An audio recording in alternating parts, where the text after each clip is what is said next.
ఈ రోజు మనం తెలుసుకునేటువంటి విషయం ఏమిటంటే ఒక గృహమునకు ఒక మంచి వీధి పోటు ఒక చెడు వీధి పోటు తగిలినప్పుడు వచ్చేటువంటి ప్రయోజనాలు ఏమిటి, పరిణామాలు ఏమిటి అనేటువంటిది తెలుసుకునేటువంటి ప్రయత్నం చేద్దాం. కొన్ని గృహాలకు సంబంధించి మంచి వీధి పోటు ఏదో చెడు వీధి పోటు ఏదో తెలియక సతమతమవుతూ ఉంటారు. ఈ గృహమును గనక మనం పరిశీలిస్తే ఈ గృహమునకు తూర్పు ఈశాన్యంగా ఒక మంచి వీధి పోటు తగులుతుంది, అలాగే పడమర నైరుతి నుండి ఒక చెడు వీధి పోటు తగులుతుంది.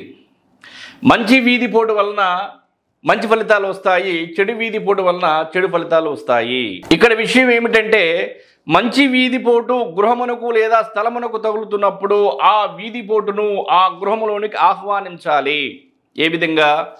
ఆ వీధి పోటు ఎదురుగా సింహద్వారం పెట్టుకోవటం కానివ్వండి, లేదంటే గేటు నిర్మాణం చేసుకోవటం కానివ్వండి, ఆ విధంగా ఆ మంచి వీధి పోటును ఇంటిలోనికి ఆహ్వానించాలి.